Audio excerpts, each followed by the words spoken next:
All right, so I'm going to pause this. Let's make some materials. What do we want? We want a material for the ground and rocks, really. We'll just do one for both because it's going to be pretty abstract and who cares.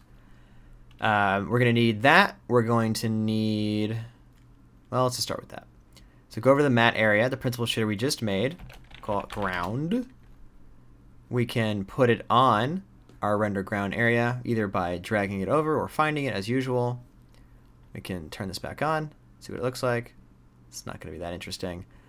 I want to make it brown, and I want to make it brighter, and I want it to be pretty rough.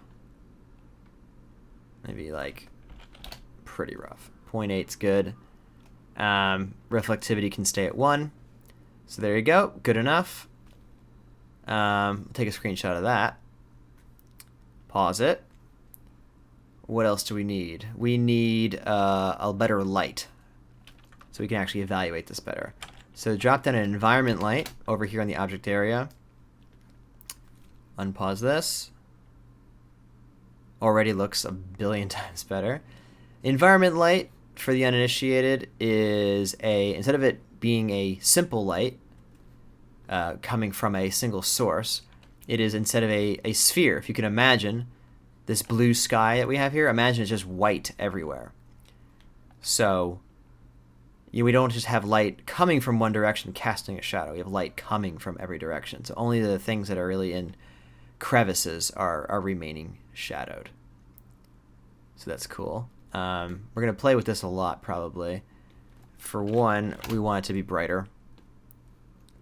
It obviously renders, it takes a lot longer to shade. But the river looks cool. It's like ceramic or, I don't know, porcelain, which is maybe the same thing. So that's cool. So we've got a light now.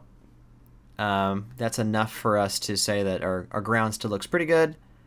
I'm going to go grab a liquid now, a basic liquid.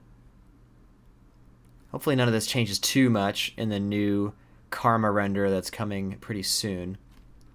I understand that the render is still going to be Vex-based, and that's what these are. These are just, VOP networks, Vex operators.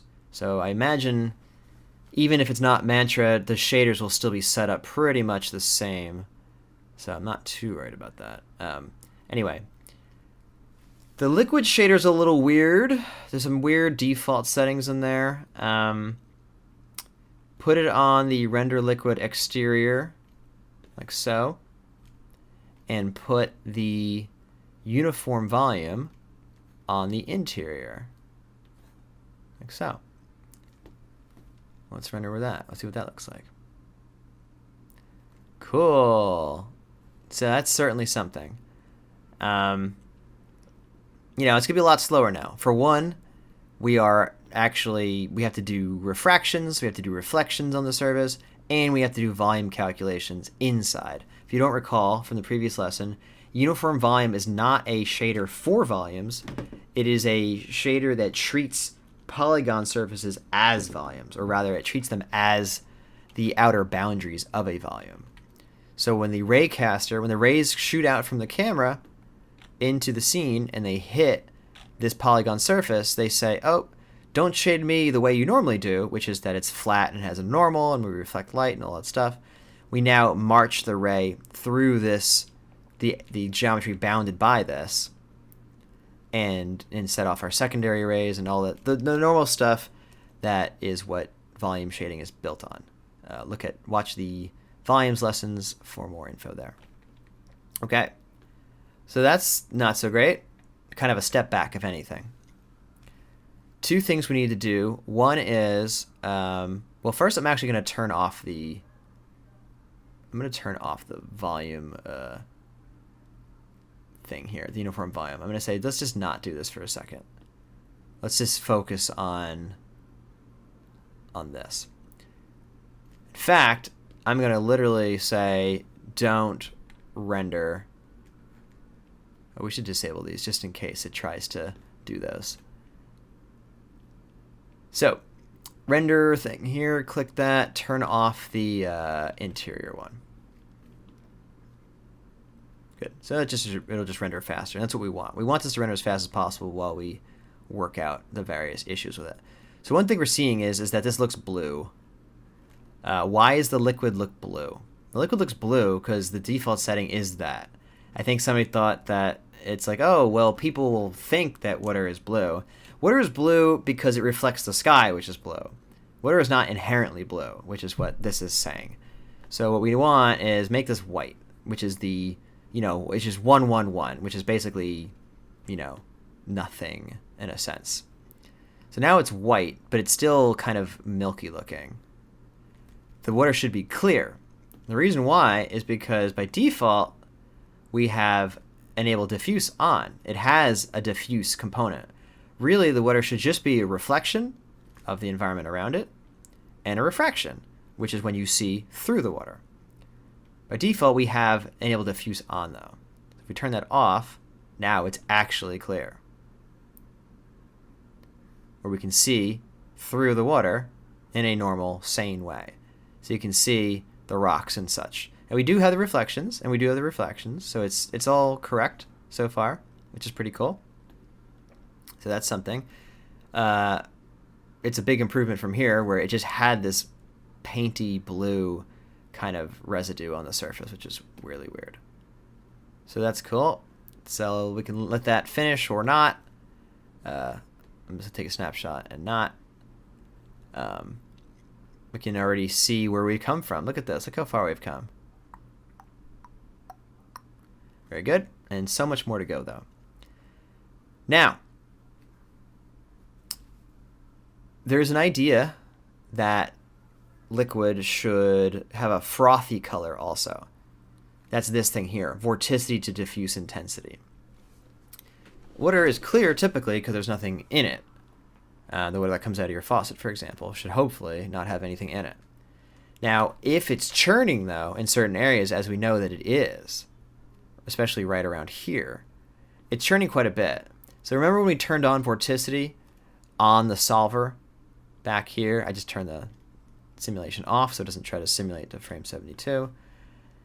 Back here on the particle vorticity, we turned it on. It just recorded it, and that's great. So if we go to liquid cache, and we go here to our surface thing, now it's packed right now. So let's unpack it over here on the side. I want to look inside it. There it is, the vorticity attribute. I want to see it. Click the eye, click vorticity. We can see something going on. We can see it's kind of white along these crests, which is kind of cool. Click on the little visualizer thing here, or rather right-click it, and you can see vorticity has been added and turned on. Click on the pencil and turn off auto. Let's say min and max, and let's find out what's the real range here. If we look at the material, by default, it's looking for going from 0 to 10. So let's just start there. So anything that's red is the upper end of that range. So that's all going to be rendered. If I turn this back on, vorticity to diffuse intensity, it will say, okay, we don't want a diffuse sheen all over it. Maybe only have it where it's very diffuse, or where it's very a high vorticity amount. The reason for that is it simulates having lots of little air bubbles. But we don't want it everywhere. We just want it in these very specific regions. And I do mean very specific. We're going to have our own, the actual whitewater solve later on. So I don't want to see it everywhere. I just want to see it in the most extreme areas. So this is actually pretty good.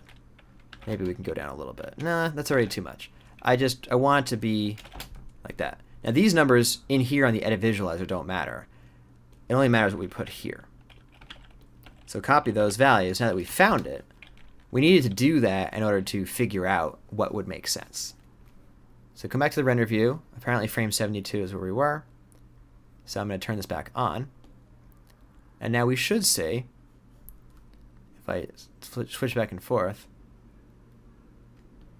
some of this diffuse action.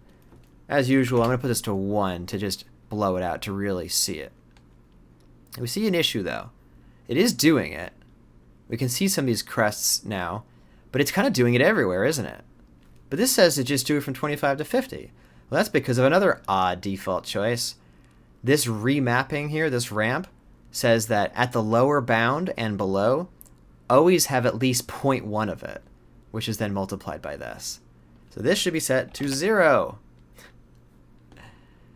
So now we actually have what we want, where it looks the same as it used to, except now it has added, only in the high vorticity areas, some extra whiteness. Now 1 is way too high, so let's just go back to where it was, 0.1. And I'm serious when I say I only want to see this a little bit. See that?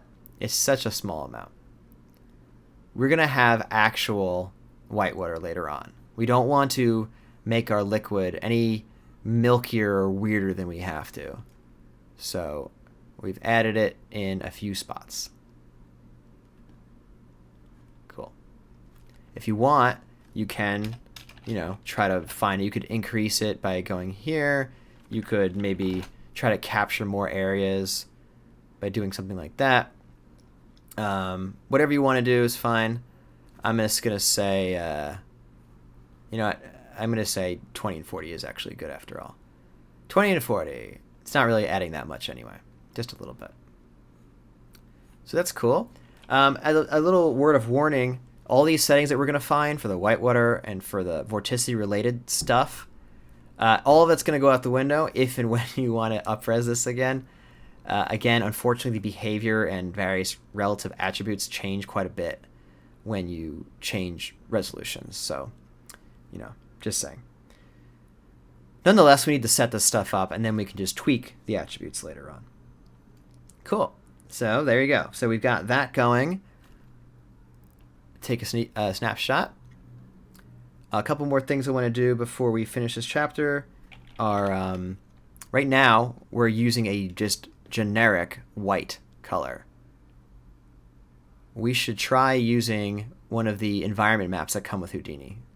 So click on the HFS, Houdini File System, HDRI, High Dynamic Range Image. Choose Lenong or one of the other two. They're all pretty different.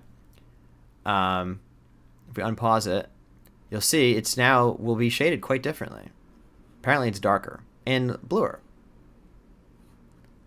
So that's kind of cool. Why did this happen? If we go back out here, there's an image everywhere all of a sudden. This is the image we loaded. Instead of it just being white everywhere, which although we didn't see it is what was happening, now we have an image everywhere. That's pretty cool. So this is going to be reflected in the surface of the water. The fact that there's a lot of blue sky, even in this blown out area, it's still bluer probably. All of that is going to contribute to a more interesting and natural looking lighting solution. So snapshot that for sure. You might as well turn on clip to positive Y hemisphere because we're never going to need to sample anything below here. Even our viewport looks kind of cool now. And if yours doesn't, you can click on go from here to here. Things are, no, I don't want to make a null. I did it again. Things are looking pretty cool, but it's kind of dim. It was definitely nicer before. I'm going to say, let's try doubling the light here. See what that gets us. So now it's a lot brighter, which is cool. I don't know. You press I and you look at this, you can see how bright it is. Looking at the luminance value there at the end, it's like about half right now. It's not too bad. Snapshot that again. Might go 50% more on this just to see what that gets us. The brighter this is, the more interesting stuff is going to look in terms of like the reflections on the water and the fact that it's a bright day now. If we look back in here, everything's going to look blown out, unfortunately now. So blown out, in fact, that I'm going to say on the environment light, you can turn that off. You can say enable light and viewport, turn that off. Or you can click this to, or go back to this setting to turn that off. In any case, So having it be bright, don't be afraid of going bright. It's easy to get like used to the first values you had. Even this before, now it's like very vibrant and much more interesting. And I also know that we're going to make this water darker when we turn our uniform volume back on. That's pretty cool. Once again, from here to here to here to here. Not going to lie. The reason why I keep doing this is because I like to put this in the preview of the lesson. And I know Houdini is going to crash eventually from this interactive render, and I want to have it recorded before it does. All right, cool. Let's do a couple more tweaks with this.